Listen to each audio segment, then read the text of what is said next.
और ये दोनों किसी घर के एल्सेशियन कुत्ता से भी ज्यादा कम है। मैं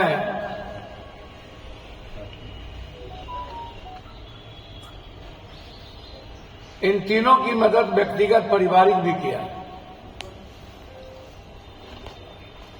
मेरा उन तीनों के रास्ते से कोई लेना देना नहीं। मेरा आग्रह दो ही है, छोटी सी आग्रह।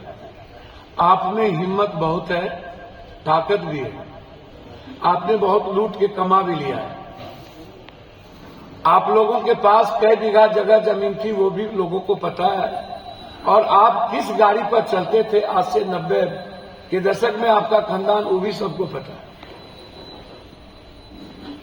और आप बैसाखी के सारे कब कब चले हैं वो भी पता है।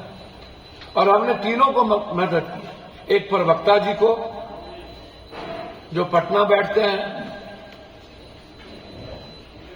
जिनको राजद के प्रवक्ता इतना गाली देता है, वो इसलिए जवाब नहीं देते हैं कि वो उसी का जात है। अब मैं कोई जात तो हूं नहीं, तो अपने जात को तो वो दे नहीं सकते जवाब। कोई कर्म बाकी राजद का प्रवक्ता वो नहीं रखता, उसको एक जवाब नहीं दे। हम तीनों से आग्रह करेंगे, आप तीनों मिलकर सीबीआई इंक्वायरी कराएं सारे प्रकरण को। झारखंड सरकार ने कल जो फेसबुक पर आया है उसकी जांच अपने एसआईटी से शुरू कर दिया।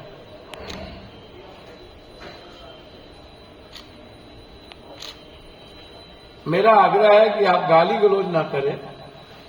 मैं नहीं चाहता हूं कि समाज का माहौल खराब हो। मैं जिस दिन निर्णय ले लूंगा, शायद आप मेरे एक प्यादे से भी लड़ने की औकात नहीं रखते। जिस दिन क्योंकि मैं उस दिन समाज में फिर क्वेश पैदा हो जाए, और फिर बिहार में मैं नहीं चाहता हूं कि आपके बयान का तथ्य के साथ कीजिए, सत्य के साथ कीजिए। आपको पूरा अधिकार है अपनी बात कहने का, लेकिन गाली गलौज करना ये कहीं से भी उचित नहीं है। और शब्दों का चयन होना चाहिए। मैं फिर कहूंगा, 29 धमकियां मिली, और पत्रकार जी लोगों से भी आग्रह करेंगे, बिना पूरे तथ्य को समझे एक व्यक्ति की मुलाकात पटना के यूको पार्क में किसी से होती तो उसके पीछे कोई टेलीफोन तो होगा, दोनों के टेलीफोन का आदान प्रदान तो होगा, उनको बुलाए तो होंगे, या मिलने के बाद टेलीफोन से बातचीत तो किन्हीं की हुई होगी। आपको वह अपराधी कहता है कि मेरा टेलीफोन नंबर हमको याद नहीं है। उनको टेलीफोन नंबर याद नहीं है, लेकिन इको पार्क में कोई मिले थे। कौन मिले, कैसे मिला, उस दिन का टेलीफोन नंबर उन दोनों का चेक होना चाहिए कि इको पार्क के नजदीक वो दोनों हैं या नहीं।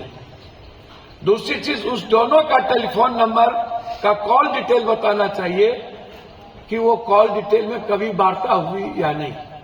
तीसरी चीज, यदि थे वो दोनों आदमी, तो सीसीटीवी फुटेज से निकालना चाहिए कि वो दोनों गेट पर एंट्री के वक्त, क्योंकि वहां टिकट कटती है, और गेट पर एंट्री के नजदीक सीसीटीवी फुटेज, तो उस दिन का सीसीटीवी फुटेज उनको खंगालना चाहिए। 3, चौथा चीज,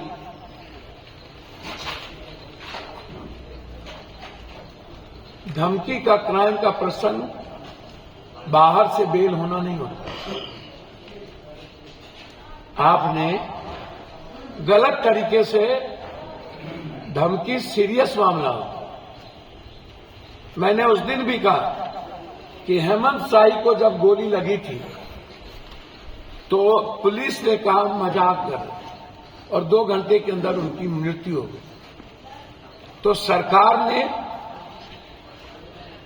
हमारी जिंदगी के साथ भी हल्के किया, कमजोर किया और मजाक किया है मेरे सम्मान के साथ। मैं स्पीकर को चिट्ठी लिखा हूं और होम मिनिस्टर को, और प्रिविलेज भी लाने जा रहा हूं शुभ मंगल को, और 3 आदमी को मैं मानहानि का नोटिस देने जा रहा हूं 10-10 करोड़ का,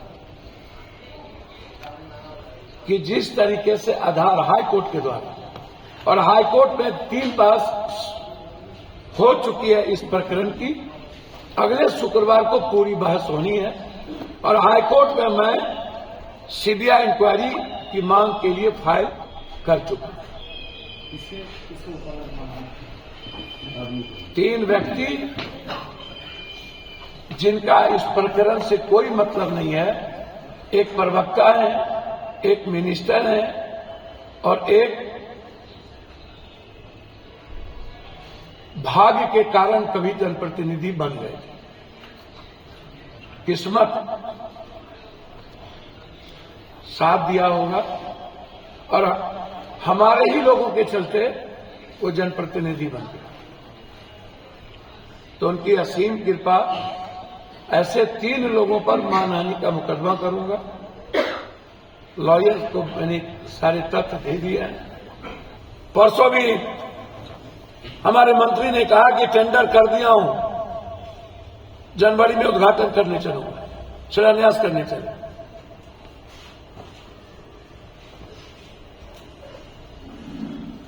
संजय झा जी का हम सम्मान करते हैं। आप अपने मंत्रिमंडल का एक बांध बताइए जिसका आपने पक्कीकरण किया। दूसरा, आप हमको बताइए, विशेष राज्य के लिए आप जब दिल्ली के कार्यकारी अध्यक्ष थे तो रैली निकाले थे, अध्यक्ष बने थे, क्या हुआ?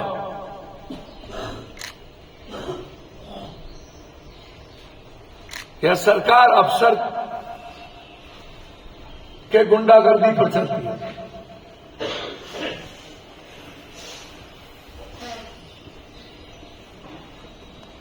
और माफियाओं के ताकत पीछे। ये नीतीश राज नहीं है, ये अफसर राज है। ये नीतीश राज नहीं है, अफसर राज, मुखेल कानून।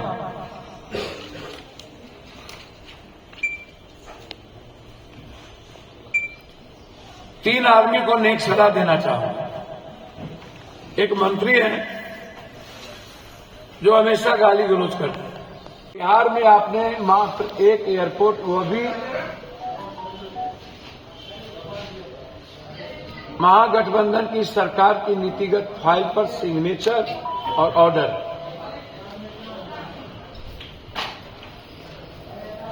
आपने 11,000 करोड़ रुपया 1 लाख आरा में डिक्लेयर किया कि मैं दूंगा बिहार को 1 लाख कुछ करोड़। 1,50,000 आपने नहीं दिया। आप और प्रधानमंत्री जी जब नीतीश कुमार जी बाढ़ में हवाई सर्वे करने कटिहार और किशनगंज आए थे तो 5,000 करोड़ की घोषणा की थी, वो पैसा नहीं दिया।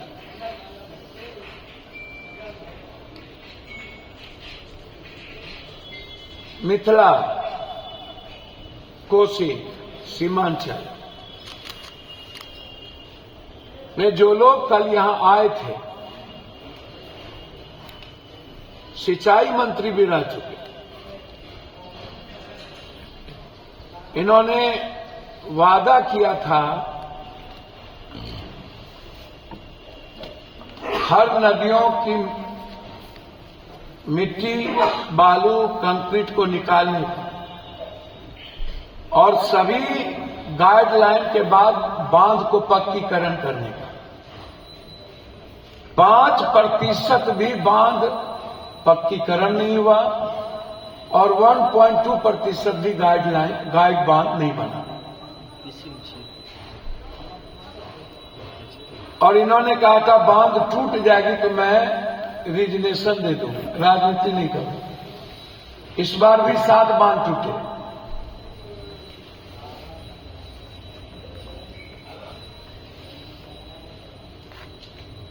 ऊंट के मुंह में जीरा का फोरन,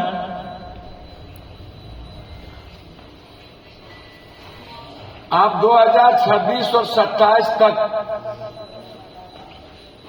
आप कह रहे हैं कि मैं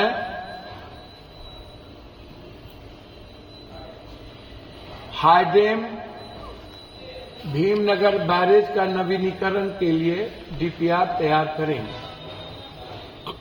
मैं आपसे पहली बात जानना चाहता हूं, जब प्रिंसिपल नेपाल सरकार से आपकी कोई सिग्नेचर हुई नहीं, वार्ता आपने अभी तक की नहीं, नेपाल सरकार ने प्रिंसिपल आपको इसकी सहमति दी नहीं, तो हाईडैम किस आधार पर आप डीपीआर तैयार करें? अगर आप ये वीडियो YouTube पर देख रहे हैं तो हमारे चैनल को सब्सक्राइब करें और बेल आइकन को दबाना ना भूलें। अगर आप Facebook पर ये वीडियो देख रहे हैं तो हमारे पेज को लाइक करें।